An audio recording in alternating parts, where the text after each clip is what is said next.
Assalamualaikum warahmatullahi wabarakatuh. Alhamdulillahi rabbil alamin, wa bihi nasta'inu ala umuri dunya waddin. Ashhadu an la ilaha illallah wahdahu la syarika lah, wa ashhadu anna Muhammadan abduhu wa rasuluhu la nabiyya ba'dah. Allahumma salli wa sallim wa barik alaihi. Allahumma aftah lana bifutuhil arifin. Ya Allah, bukakanlah untuk kami segala hal yang telah kau buka bagi hamba-hambamu yang arifin, yang penuh dengan kearifan. Allahumma aftah lana bifutuhil arifin. Allahumma aftah lana bifutuhil arifin. Walhamdulillahi rabbil alamin. Saudara sekalian, topik yang diamanahkan kepada saya tentang tauhid.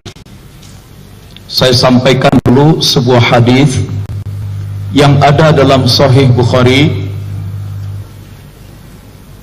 Di situ Abu Dzar bercerita, suatu malam, lewat tengah malam, aku terbangun dari tidur, keluar rumah. Bulan sedang purnama. Alam begitu hening, sunyi. Kulihat Rasulullah sedang berjalan-jalan di alam bebas. Rupanya Rasulullah mengetahui kehadiranku. Hadis ini ada beberapa versi ya. Lalu berkata, "Man, siapa itu?" "Abu Dzar ya Rasulullah." "Ta'ala, kemarilah."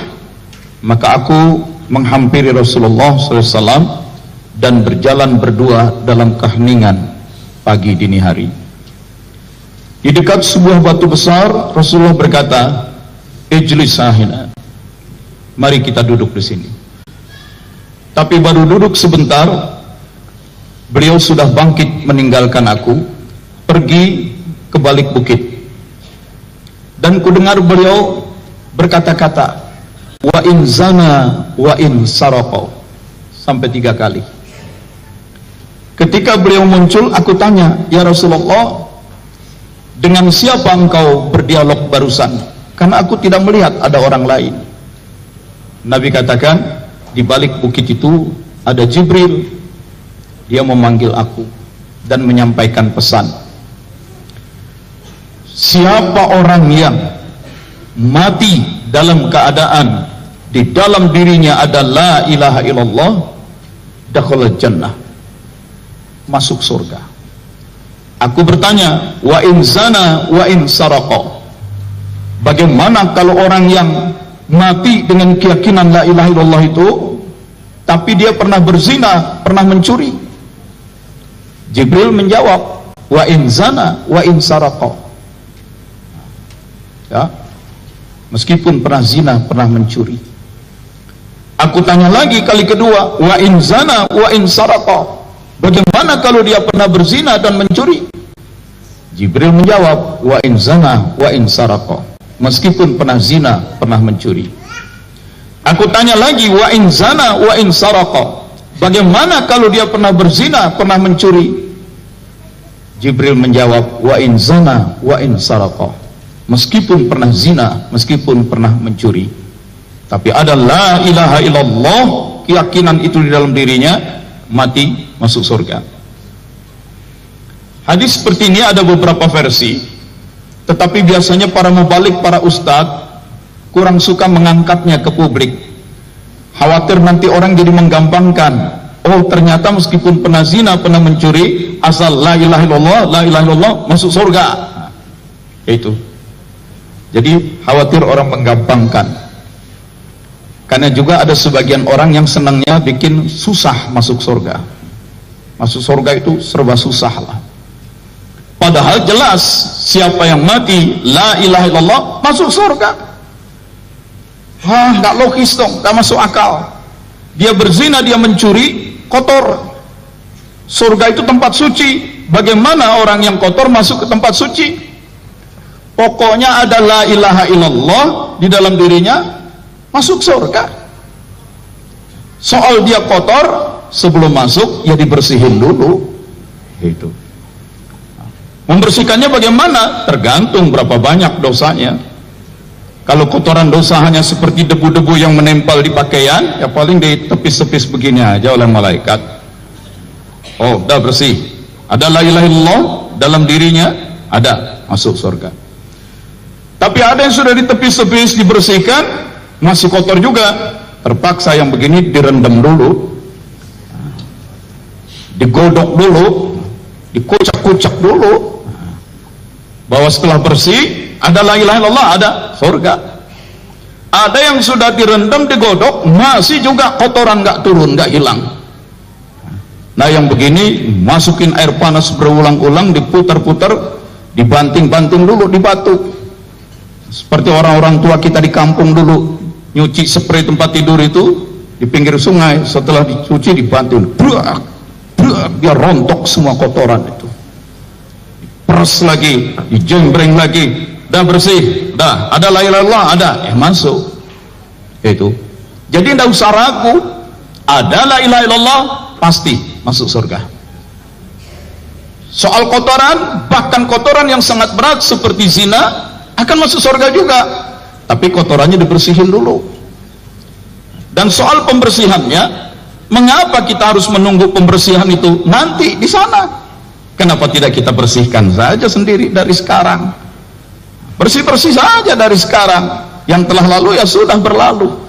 Itu jadi pentingnya la ilaha illallah diyakini.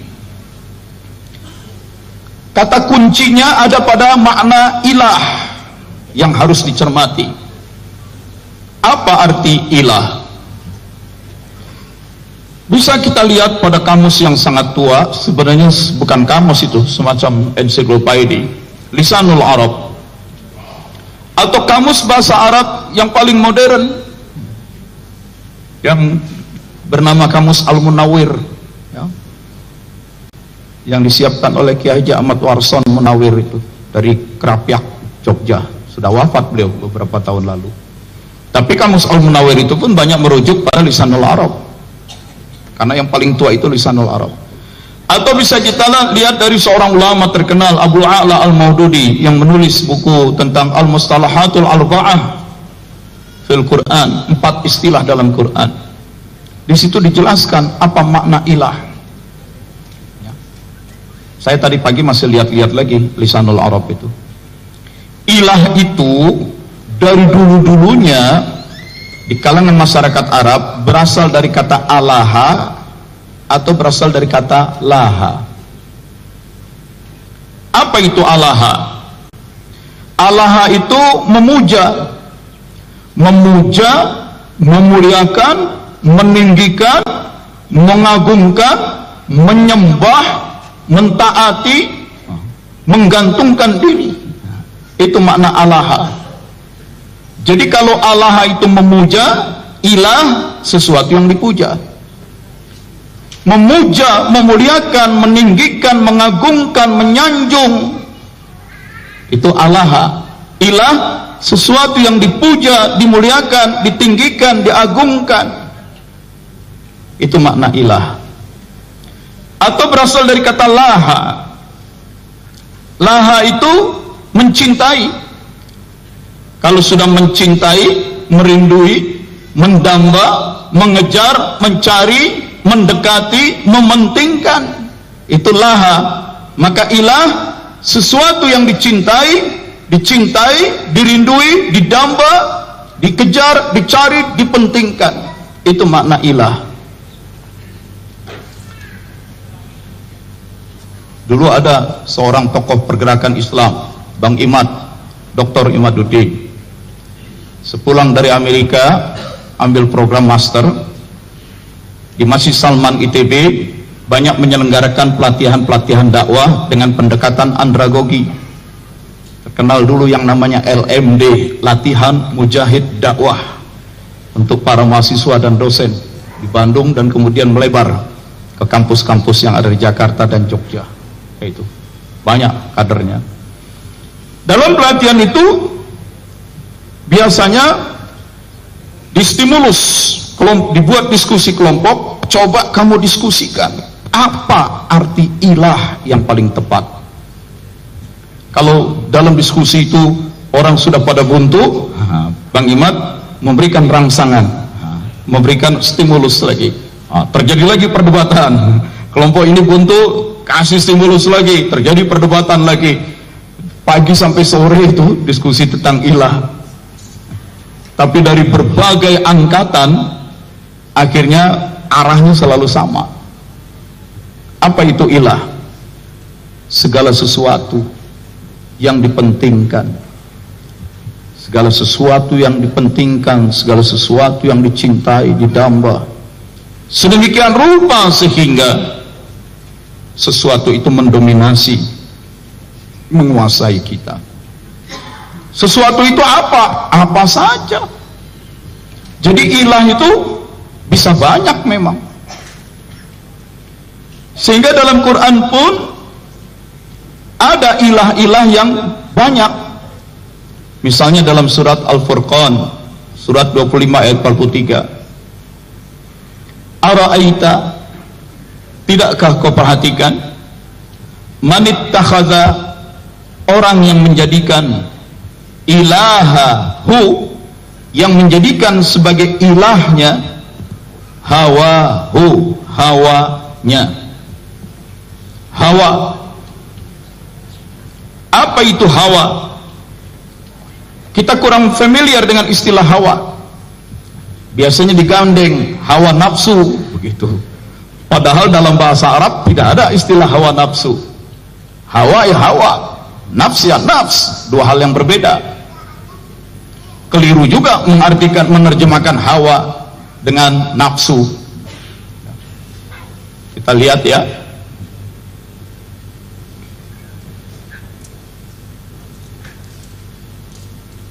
Oh iya ya, saya lupa ya. Kalau di kelompok ini baru pertama kali, saya belum memperkenalkan diri. Ya inilah, perkenalan dulu. Nama saya Wafiuddin. Nomor handphone gampang, 0811 90 40 10. 90 40 10 811. Saya wakil ketua Komisi Pendidikan dan Kaderisasi di Majelis Ulama Indonesia Pusat, Sekretaris Divisi Diklat Lembaga Dakwah PBNU, Mudir atau Direktur Idarah Wusto Jatman Jakarta. Jatman itu Jam'iyah Ali Tarekah Al-Mu'tabarah An-Nahdiyah, asosiasi tarekat-tarekat yang terakreditasi di bawah NU, dipimpin oleh Habib Lutfi. Di Dompet Duafa saya Dewan Pengawas Syariah, dan di Pesantren Suryalaya saya Wakil Talqin Thariqah Qadiriyah Naqsabandiyah. Nah, jadi mundur nih. Kita perlu pahami dulu pengertian nafs dan hawa. Pengertian nafs dan hawa. Nafsun, nafs, terserap ke bahasa Indonesia menjadi nafsu, dan di bahasa Indonesia nafsu itu diartikan sebagai hasrat jahat. Nafsu itu dorongan-dorongan kebinatangan, gejolak-gejolak biologis. Pokoknya kalau ada nafsu itu diartikan keinginan-keinginan serba negatif. Nafsu itu selalu negatif. Lu nafsu amat ngelihatnya. Atau para pelajar tawuran, mereka saling baku hantam dengan penuh nafsu. Jadi kalau nafs selalu negatif, lupa bahwa di dalam Quran ada nafs yang positif. Kita mau pada saat mati, Israel datang menyapa dengan ya ayyatuhan nafsul mutmainnah, wahai nafs yang mutmainnah. Itu positif. Jadi nafs tidak selalu negatif. Dan nafs maknanya memang bukan nafsu. Nafs maknanya bukan hasrat jahat, keinginan-keinginan jelek, gejolak kebinatangan. Bukan itu makna nafs dalam bahasa Arab. Nafsu, bukan. Sedari kecil saya sering mendengar ustadz berceramah, kamu kalau punya ide yang baik, jangan menyuruh orang melulu. ibda binafsik. Ibda, mulailah. Bi, dengan. Nafs, kamu. Mulailah dengan nafsmu. Mulailah dengan nafs. Jadi apa arti nafs? Hasrat jahat? Mulailah dengan hasrat jahatmu? Tidak. Karena makna nafs artinya adalah diri dalam bahasa Arab. Nafs itu artinya diri. Maka banyak teman-teman keturunan Arab di Jakarta ini suka ngomong gini, yuk kita makan bareng di restoran, tapi bayarnya nafsi-nafsi. Apa arti nafsi-nafsi? Dewek-dewek, sendiri-sendiri, seorang-seorang. Itu makna nafs.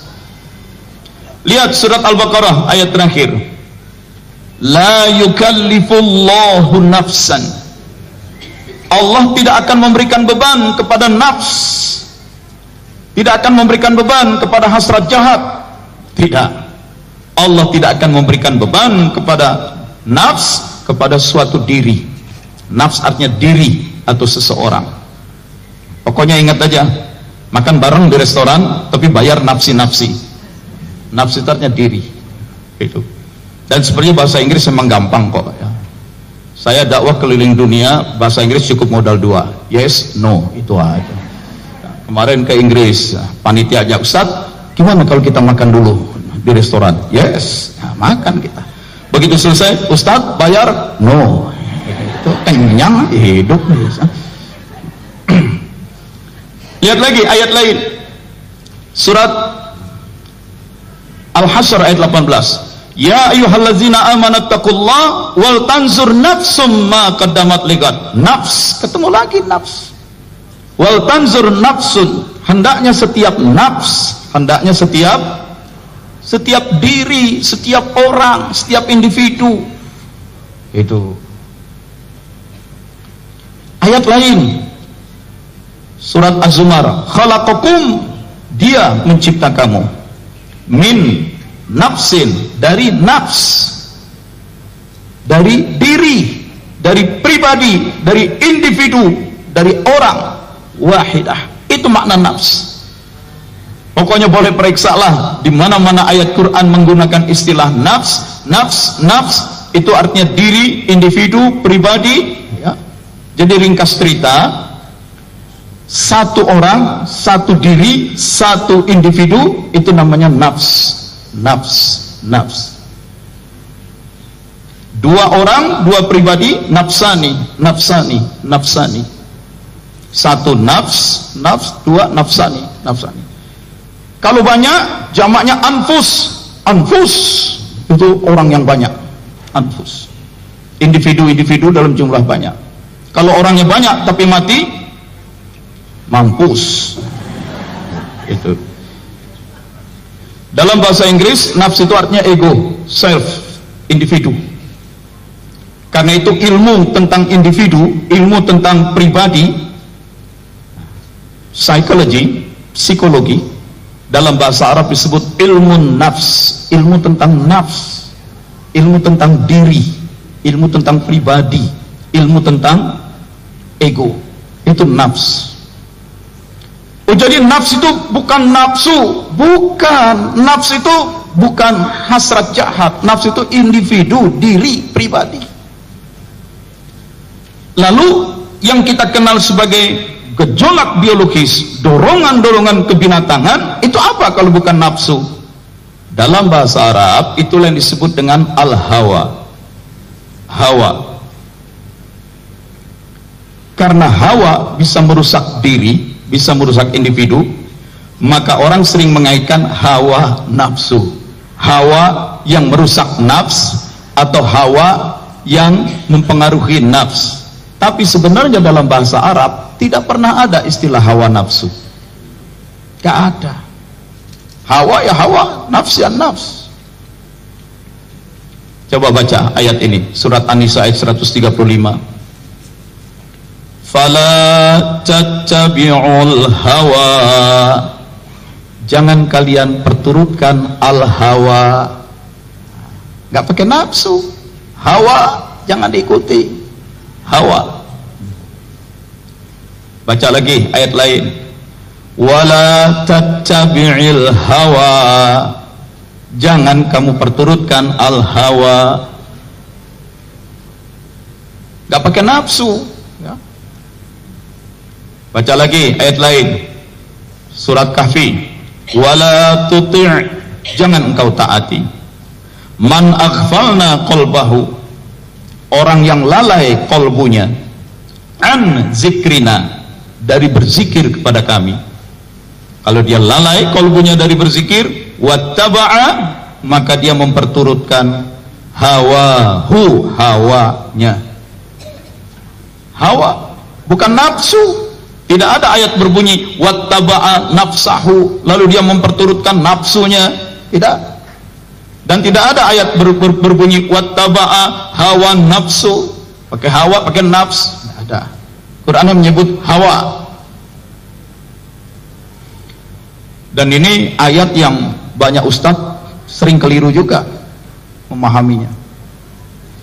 Wa amman, dan adapun orang yang khafa maqama rabbih, orang yang khafa, takut, maqama, maqam, derajat kedudukan, derajat kemuliaan Tuhannya, dia takut betul dengan derajat kemuliaan Tuhannya, dia merasa dirinya kecil. Wa nahan nafsa, lalu dia naha, mencegah. Arabnya, kalau Indianya apa? Nehi ya. Wa nahan nafsa, dia naha, mencegah, nafs, diri, nahan nafsa, mencegah diri, menahan diri, an, dari, anil hawa, dari hawa, mencegah nafs dari hawa. Jadi yang bahaya nafs atau hawa? Apa? Tapi dengerin deh, banyak ustadz ceramah mengutip ayat ini, wa nahan nafsa anil hawa. Makanya saudara-saudara sekalian, kita jangan ikuti nafsu. Nafsu itu sumber bahaya, sumber celaka. Kita harus tahan itu nafsu, kendalikan itu nafsu. Kok jadi nafs yang terdakwa?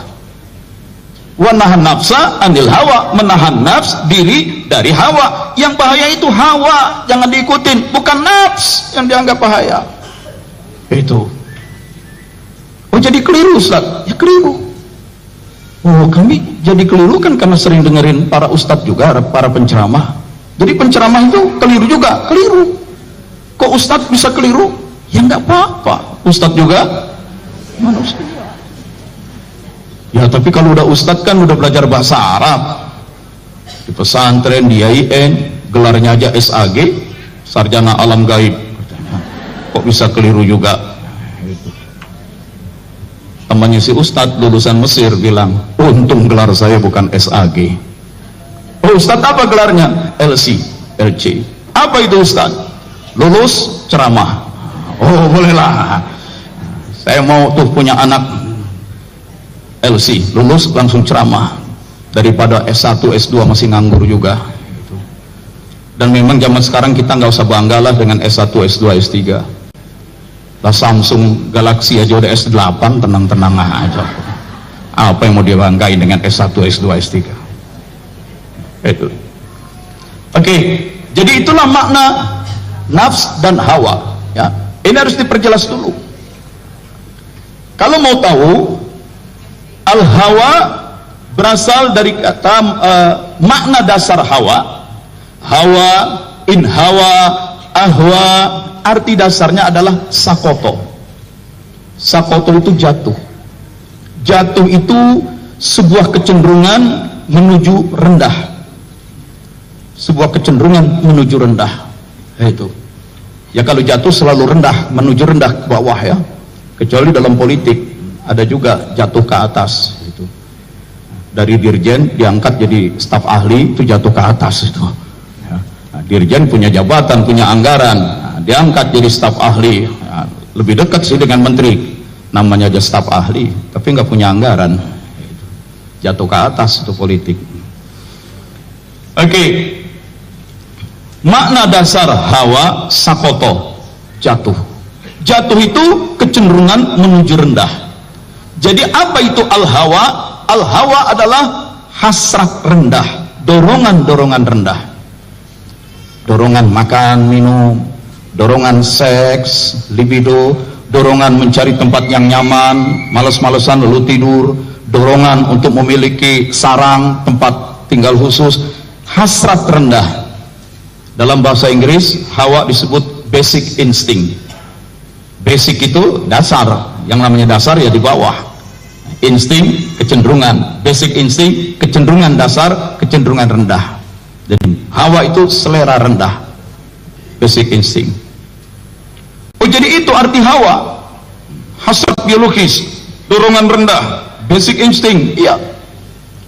Oh, pantaslah kaum Hawa itu hasrat biologisnya. Nah, salah saya bilang. Yang Anda maksud kaum Hawa itu kan istrinya Nabi Adam, Siti Hawa. Nah, tulisannya yang bawah nih, pakai hak kecil, Hawa. Yang lagi kita bahas itu yang atas, pakai hak besar, Hawa. Al-Hawa, Hawa, dorongan biologis. Hawa, dorongan makan minum. Hawa, dorongan untuk seks, libido. Hawa, dorongan untuk cari tempat yang nyaman, tidur. Hawa, dorongan untuk berdandan, mejeng. Itu Hawa. Tapi kalau yang istrinya Nabi Adam pakai hak kecil, yang bawah Hawa. Makanya ngaji supaya bisa bedain mana hak besar, mana hak kecil. Itu. Jangan dibilang, oh jadi Hawa itu hasrat biologis. Kalau begitu kaum Hawa memang dorongan biologisnya sering tidak terkendali. Bukan. Kaum Hawa itu Siti Hawa. Itu. Apa yang menarik dari kisah Nabi Adam dan Siti Hawa? Saya renungkan, beliau berdua itu memang pasangan suami istri yang paling ideal. Sepanjang hidup rumah tangganya tidak pernah konflik dengan mertua dan adik ipar. Itu Adam dan Hawa, ya. Yang kita lagi bahas Hawa, dorongan biologis. Ada lagi yang di tengah, belakangnya pakai hamzah, dikedet dikit, Hawa. Nah, itu udara. Waduh, hawanya panas nih, mau turun hujan kali. Hawa, orang sudah gampang tuh, karena dikedet dia. Hawa, pada ke mana? Kadi itu, nah itu kedet-kedet deh. Kalau naik metro mini ya pusing juga, dikedet-kedet remnya. Itulah pengertian Hawa, ya. Maka kembali ke kajian kita yang tadi, ilah, apa arti ilah? Segala sesuatu yang dipentingkan sedemikian rupa sehingga kita terkuasai oleh sesuatu itu. Maka ilah bisa jadi banyak formatnya, bentuknya. Nah, di surat Al-Furqan ayat 43 dijelaskan, ara'aita man ittakhadha ilahahu hawahu. Tidakkah kau perhatikan orang-orang yang menjadikan sebagai ilahnya adalah hawanya. Jadilah Hawa sebagai ilah, jadilah Hawa sebagai sesuatu yang diladeni, diperturutkan, dipentingkan. Jadilah Hawa sesuatu yang serba diprioritaskan, diutamakan. Jadilah Hawa sesuatu yang serba didahulukan. Itu Hawa, ya. Jadi ilahnya bisa berupa hawa. Maka wala tattabi'il hawa, jangan kalian perturutkan al hawa, karena ada orang yang ittakhadha ilahahu hawahu, ada orang yang menjadikan sebagai ilahnya adalah hawanya, dorongan-dorongan biologis pribadi, hawa. Yang kedua, ilah itu bisa banyak macamnya. Contoh ilah yang kedua adalah orang-orang yang punya kekuasaan dan punya kekayaan.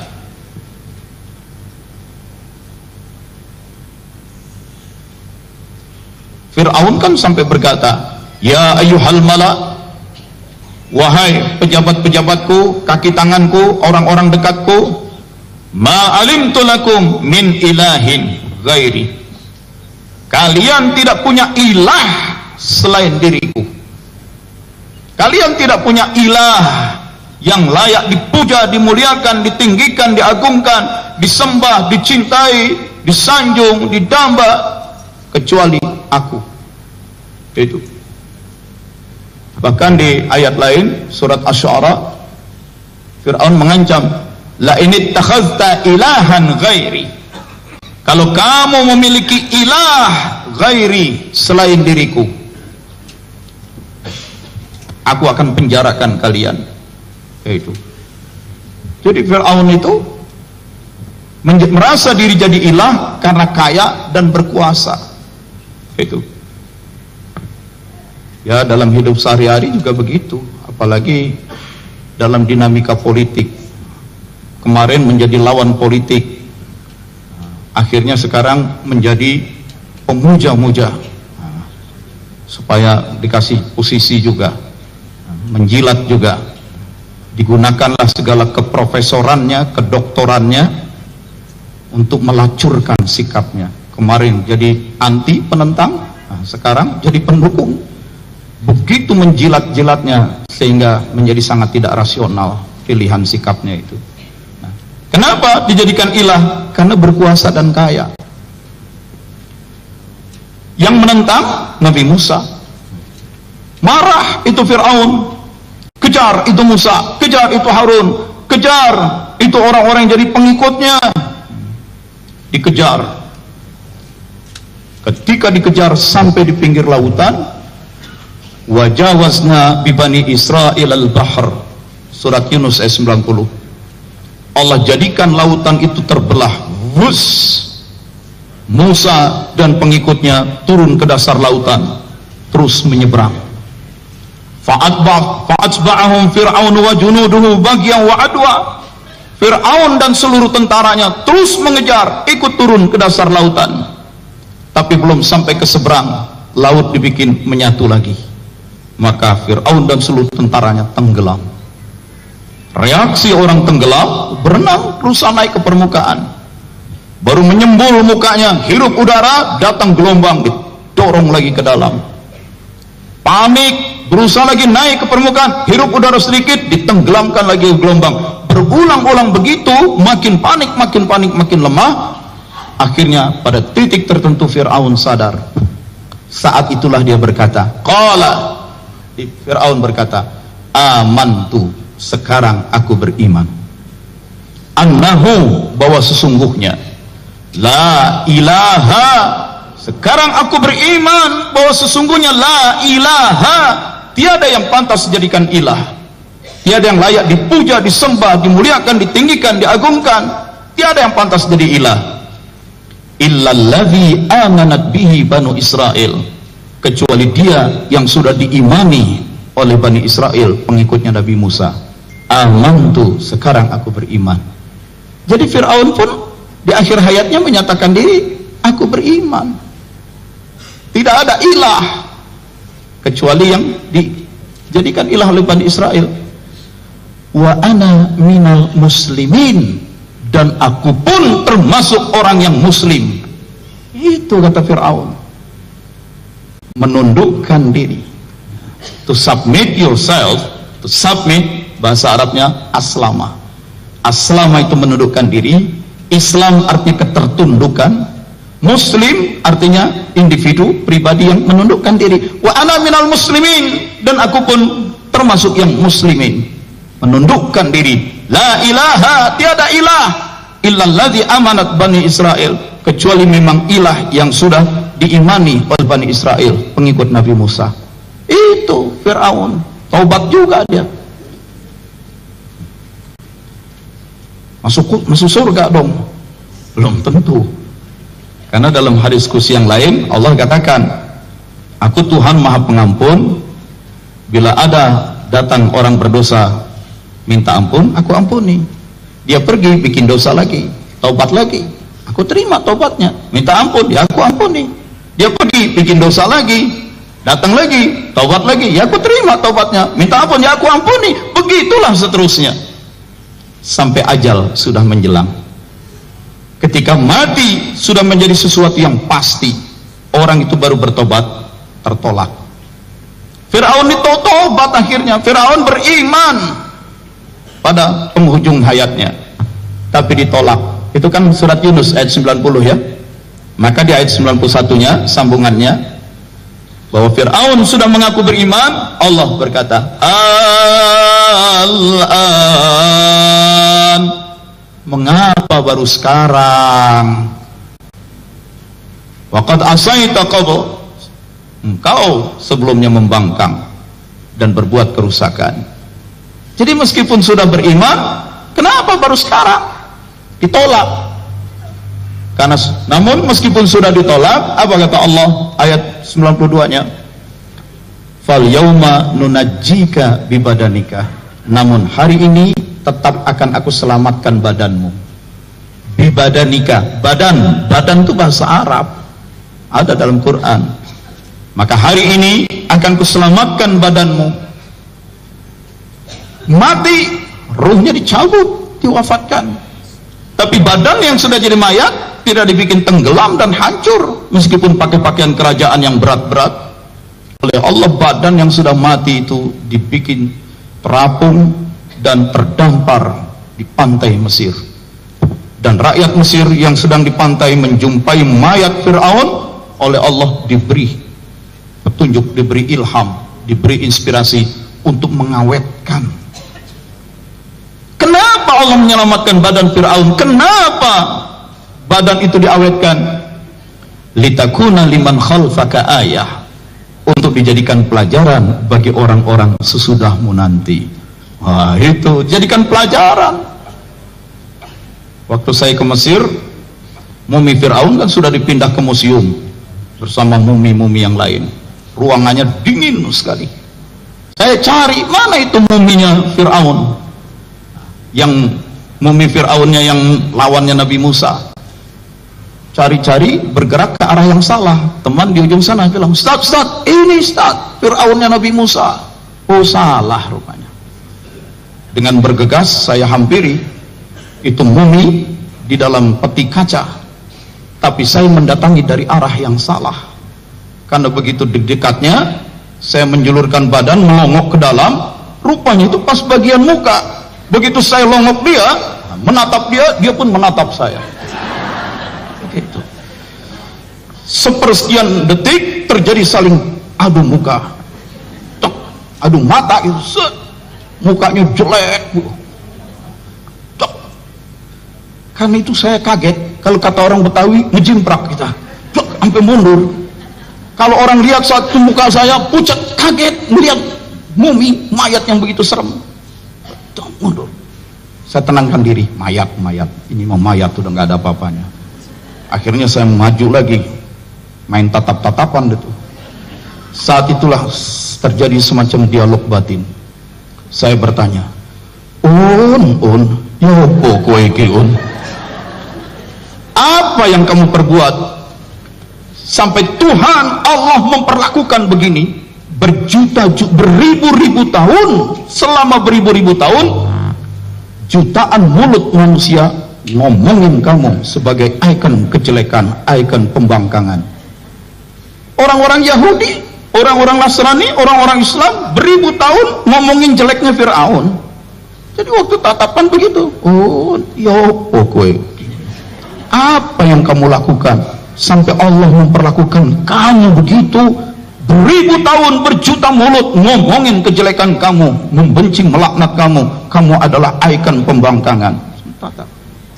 Dia seperti menjawab, ini gara-gara aku mengaku diri sebagai ilah hanya karena sedikit kaya, sedikit berkuasa. Itu, hati-hati. Jadi ilah bisa berupa al-hawa, dorongan-dorongan biologis kita. Ilah bisa berarti penguasa yang kaya. Bisa dia memperilah dirinya, bisa ada orang yang memperilah penguasa dan si kaya itu. Yang ketiga, ilah itu bisa jadi orang-orang yang dianggap suci dan sakti. Lihat surat Al-Maidah. Setelah Nabi Isa dikejar-kejar oleh Rabbah Yahudi, sembunyi ya. Kemudian Allah katakan, Iz qala Allah, surat Ali Imran ayat 55 ya. Allah pun berkata, ya Isa ibn Maryam, wahai Isa, wa qala Allah ya Isa, wahai Isa, inni mutawaffika wa rafi'uka ilayya. Kata Allah, aku akan mewafatkan engkau dan mengangkat engkau ke hadapanku.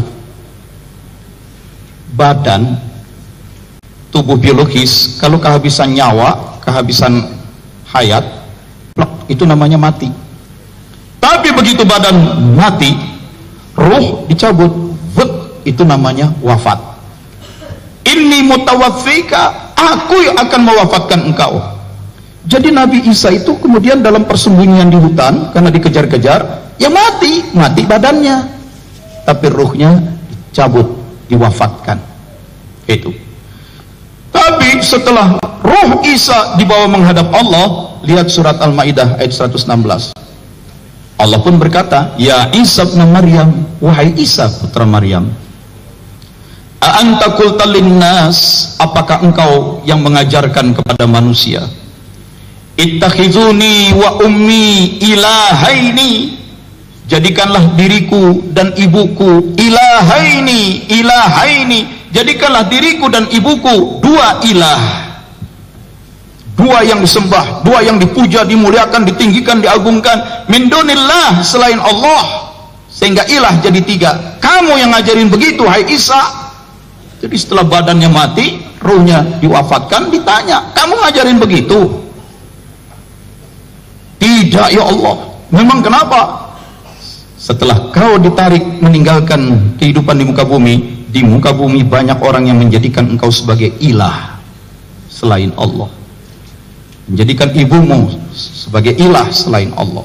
Mereka akui juga ada Allah sebagai Bapa di langit, tapi mereka juga akui engkau sebagai ilah, disembah, dipuja, dimuliakan, didamba. Lalu kita tanya kepada teman-teman yang menjadikan Nabi Isa sebagai ilah, kenapa Nabi Isa kau perlakukan begitu, kau jadikan sebagai ilah? Jawabnya, hebat, sudah mati disalib bisa hidup lagi, bangun. Hebat, bisa menyembuhkan orang yang buta, menyembuhkan orang yang lepra, menyembuhkan orang yang lumpuh. Itu. Jadi dianggap suci dan sakti, lalu dijadikan ilah. Dianggap suci dan sakti, lalu dijadikan ilah. Itu. Jadi ilah bisa berupa hawa, dorongan-dorongan biologis dalam diri kita. Ilah bisa berupa orang yang kaya dan berkuasa. Ilah bisa berupa orang yang dianggap suci dan sakti. Kalau di tetangga sebelah Nabi Isa yang dijadikan ilah, kalau di kalangan muslim banyak juga menjadikan dukun sebagai ilah. Itu. Terus yang terakhir dalam Quran, ilah itu bisa berupa benda-benda yang dianggap mulia. Wa idz qala Ibrahim li abihi Azar, satu saat berkatalah Ibrahim kepada ayahnya yang bernama Azar, atattakhidhu asnaman, mengapa engkau jadikan asnam? Kalau satu sonam, patung berhala, sonam, jamaknya asnam. Itu. Ada tetangga saya, dokter, namanya Zainul Asnam, perhiasan berhala. Jamaah di Masjid Sunda Kelapa juga. Satu pagi saya ajak anak saya untuk berobat. Saya tanya, dok, itu benar nama begitu? Iya Ustadz. Habis gimana lagi?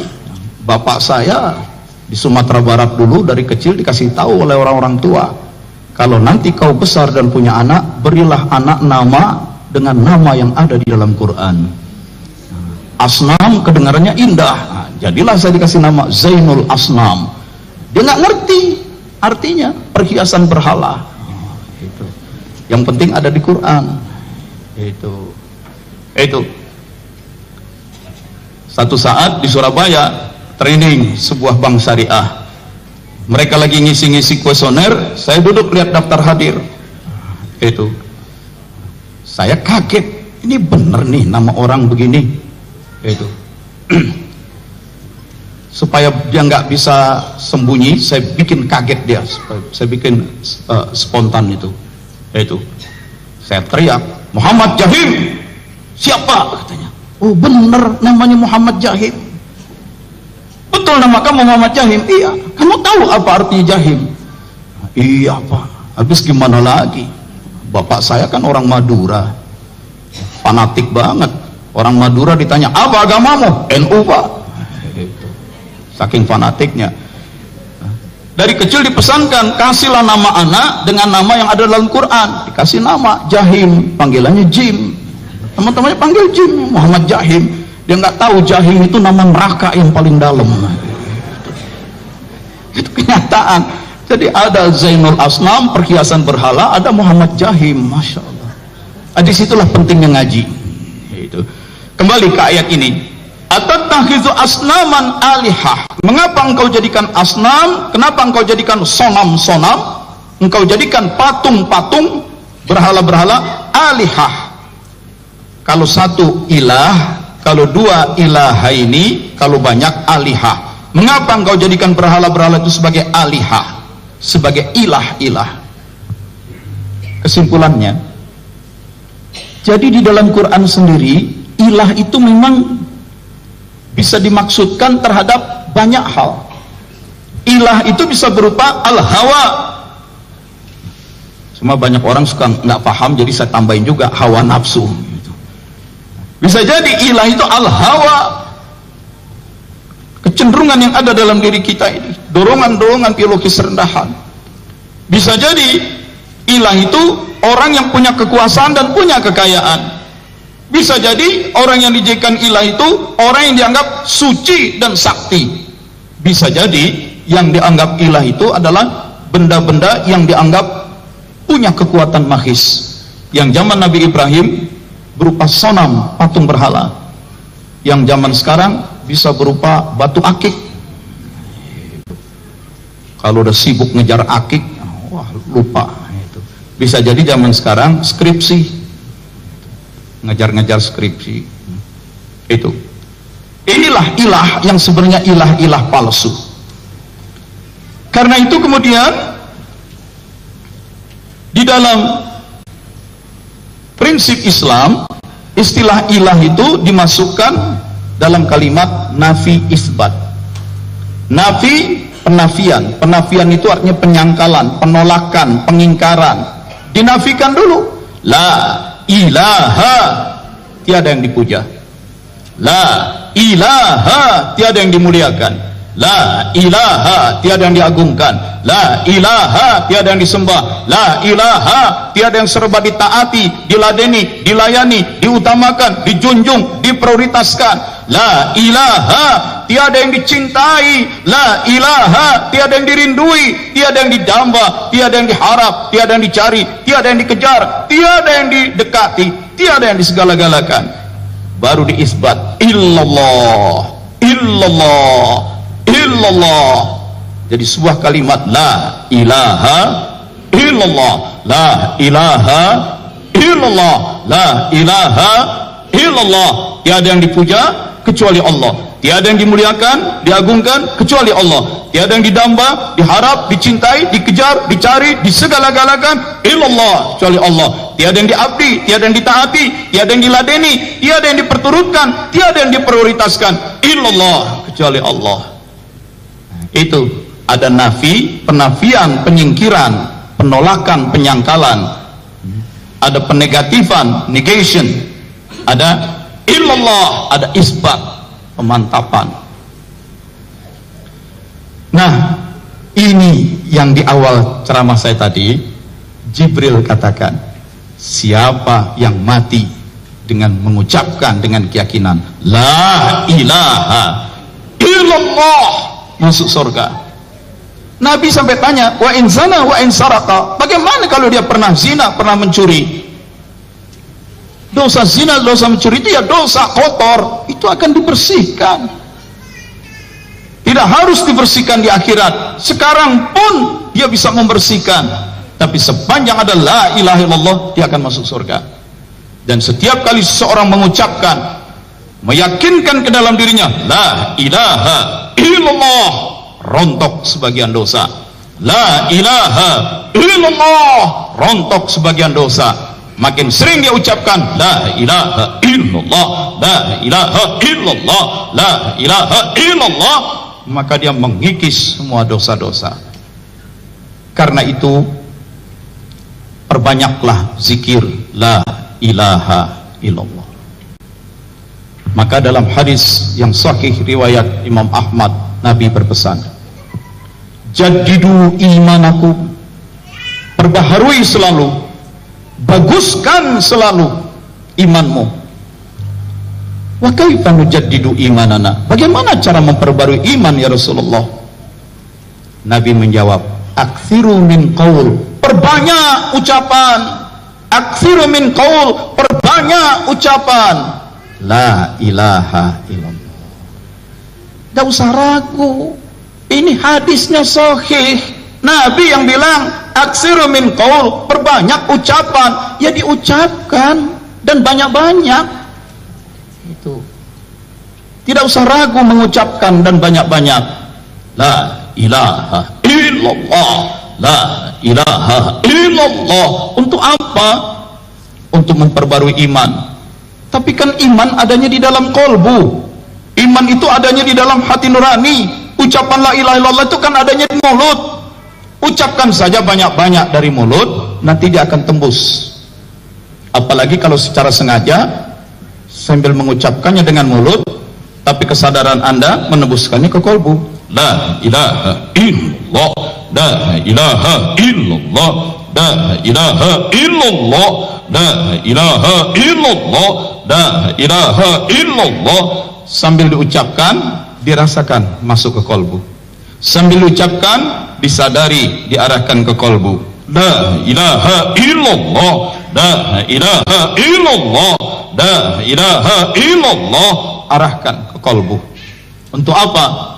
Tajdidul iman, memperbarui iman. Hadisnya sahih. Yuk praktekkan, ucapkan boleh, dan sambil merendah supaya mudah fokus ya. Ucapkan tapi arahkan ke jantung, arahkan ke jantung, ke kolbu. Sama-sama ikuti saja irama saya, rasakan kalimat yang Anda ucapkan masuk ke dalam jantung, tembus ke dalam kolbu yang rohani. Ikuti iramanya, ikuti. La ilaha illallah, la ilaha illallah, la ilaha illallah, la ilaha illallah, la ilaha illallah, la ilaha illallah, la ilaha illallah, la ilaha illallah, la ilaha illallah, la ilaha illallah, la ilaha illallah. Ditekan itu tekanan menunjukkan kesungguhan kita untuk membuang ilah yang palsu.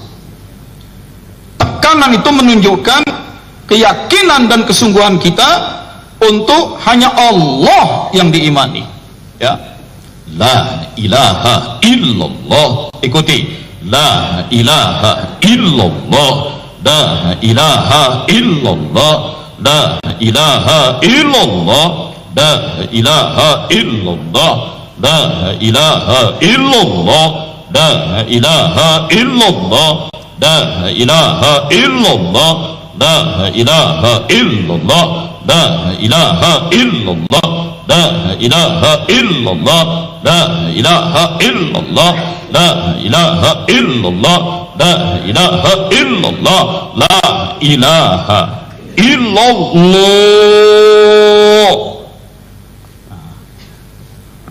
Dari mulut dirasakan, maka tauhid selain menjadi pemahaman, dia menjadi rasa. Tauhid itu menjadi kesadaran. Kalau tauhid sudah menjadi rasa dan kesadaran, tembus masuk ke dalam itu.